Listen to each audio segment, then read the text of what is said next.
श्रीमद् कुंज विहारणे नमः। श्री स्वामी हरिदास विजय तीर्थराम।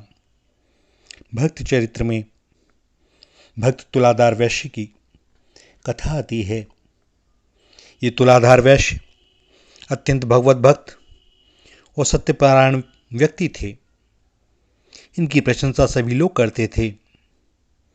इन व्यापार में लगे रहकर भी इतने धर्मनिष्ठ और भगवत चिंतन परायण थे कि उनकी समता करने वाला उस समय कोई और न था।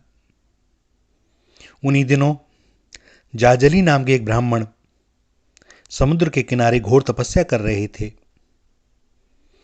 वे अपने आहार विहार को नियमित करके वस्त्र के स्थान पर वल्कल का उपयोग करते हुए अपने मन प्राण आदि को रोककर योग साधना की बड़ी ऊंची अवस्था में पहुंच गए थे।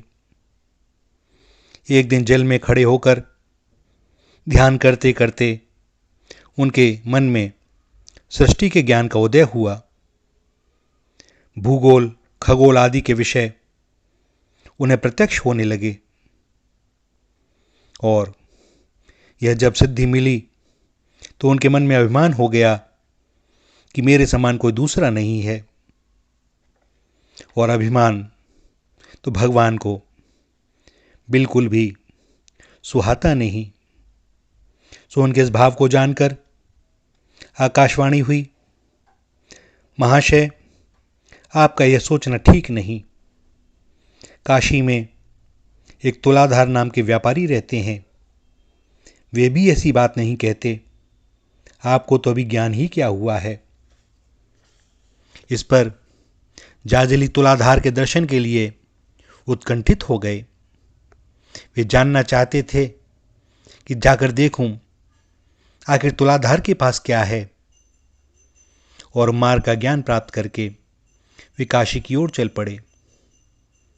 तीर्थाटन करते हुए वे जब काशी पहुंचे और उन्होंने देखा कि महात्मा तुलाधार अपनी दुकान पर बैठे व्यापार का काम कर रहे हैं, और जैसे ही जाजली को देखा तुलाधार ने, वे अपनी गद्दी से उठ खड़े हुए और बड़ा स्वागत सत्कार करके नम्रता के साथ बोले, ब्राह्मण, आप मेरे ही पास आए हैं। आपकी तपस्या का मुझे पता है। आपने सर्दी गर्मी और वर्षा की परवाह न करके केवल वायु पीते हुए ठूंठ की तरह खड़े रहकर तपस्या की है। जब आपको सूखा वृक्ष समझकर आपकी जटाओं में चिड़ियों ने घोंसले बना लिए, तब भी आपने उनकी ओर दृष्टि नहीं डाली। कई पक्षियों ने आपकी जटा में ही अंडे दिए, वहीं उनके अंडे फूटे और बच्चे भी सयाने हुए। और यह सब देखते देखते आपके मन में अपनी तपस्या का घमंड हो गया। भगवान ने कृपा करके आकाशवाणी की और उस आकाशवाणी को सुनकर आप यहां पधारे हैं। अब आप बतलाइए, मैं आपकी क्या सेवा कर सकता हूं। तुलाधार की बातें सुनकर जाजली को बड़ा आश्चर्य हुआ। उन्होंने पूछा, आपको इस प्रकार का निर्मल ज्ञान और व्यवसाय करने योग्य बुद्धि कैसे प्राप्त हुई। तुलाधार ने सत्य अहिंसा आदि साधारण धर्मों की बात सुनाकर अपने विशेष धर्म सनातन वर्णाश्रम धर्म पर जोर दिया। उन्होंने कहा, अपने वर्ण और आश्रम के अनुसार कर्तव्य कर्म का पालन करते हुए जो लोग किसी का हित नहीं करते और मनसा वाचा कर्मणा सबके हित में तत्पर रहते हैं, उनके लिए कोई वस्तु दुर्लभ नहीं। इन्हीं बातों के यत्किंचित अंश से मुझे यह थोड़ा बहुत ज्ञान प्राप्त हुआ है। यह सारा जगत भगवान का ही स्वरूप है। इसमें कुछ अच्छा या बुरा नहीं है। मिट्टी और सोने में कोई भी अंतर नहीं है।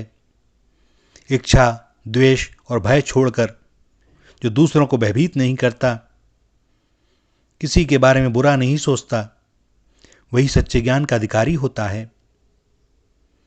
जो लोग सनातन सदाचार का उल्लंघन करके अभिमान आदि के वश में हो जाते हैं, उन्हें वास्तविक ज्ञान की उपलब्धि नहीं होती।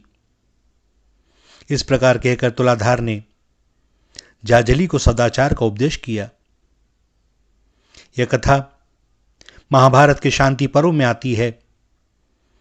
इसमें श्रद्धा, सदाचार, वर्णाश्रम धर्म, सत्य, समबुद्धि आदि पर बड़ा जोर दिया गया है। भैया, प्रत्येक कल्याणकामी व्यक्ति को इसका अध्ययन करना चाहिए, चिंतन मनन करना चाहिए। तुलाधार के उपदेशों से जाजली का ज्ञान नष्ट हो गया और विज्ञान संपन्न होकर अपने वर्णाश्रम धर्म के अनुसार सनातन धर्म के आचरण में लग गए। बहुत दिनों तक धर्म पालन का आदर्श उपस्थित करके और लोगों को अपने उपदेश आदि के द्वारा कल्याण की ओर अग्रसर करके इन दोनों ने ही सद्गति प्राप्त की। भैया, सत्य बात यही है, भगवान ने हमें जिस वर्ण, जिस कुल में जन्म दिया है, उसके अनुसार अपने समस्त कर्तव्यों का निर्वाह करते हुए अपने चित्त को भगवान के श्री चरणों में एकाग्र करते हुए मन, वचन, कर्म से हमारे द्वारा किसी का हित ना हो, यह सावधानी यदि हम प्रत्येक क्षण रखते हैं और सब जीवों में उन्हीं को देखते हैं, तब हमारे द्वारा कोई पाप बन नहीं सकेगा। भगवान के इस लीला नाटक में हमको अपनी भूमिका 100% ईमानदारी के साथ निभानी है। यह जो विषय भोग हमें दिखाई दे रहे हैं, भाई ये सत्य कहता हूं, अनंत अनंत जन्मों में हम लोगों ने बार बार यह विषय भोग भोगे हैं और तृप्ति कभी नहीं हुई, और हमारा बार बार यह जन्म तब तक होता रहेगा जब तक श्री भगवान के श्री चरणों में हमारी शरणागति नहीं होती। सो यदि जन्म, मृत्यु, भय इन सब से मुक्ति पानी है तो एक ही जन्म इसके लिए श्रेष्ठ है। भगवान ने बड़ी कृपा करके यह मनुष्य देह दे दी, जिसके लिए देवता भी तरसते हैं। तो सोचिए, भगवान ने हमें सब कुछ दे दिया और इसके बाद भी यदि हम फिर उन्हीं विषय भोगों में पड़ जाते हैं तो इससे बड़ी विडंबना क्या होगी। और मजा तो यह है कि जब मृत्यु आती है तो हम ही भगवान से प्रार्थना करते हैं कि हे नाथ, असावधानी के कारण हमारा यह जीवन नष्ट हो गया, एक और दे दो, एक बार और मनुष्य देह मिल जाए। इस बार मैं आपके ही श्री चरणों में निरंतर अपनी स्मृति को लगाए रखूंगा। विद्या निधान बार बार कृपा करते हैं, हम बार बार वही भूल करते हैं। भैया, यह जो जन्म हुआ यह अंतिम भी हो सकता है। पूरी स्वतंत्रता भगवान ने हमें दे रखी है, पालें जो चाहें। श्री राधा, श्री राधा, श्री राधा।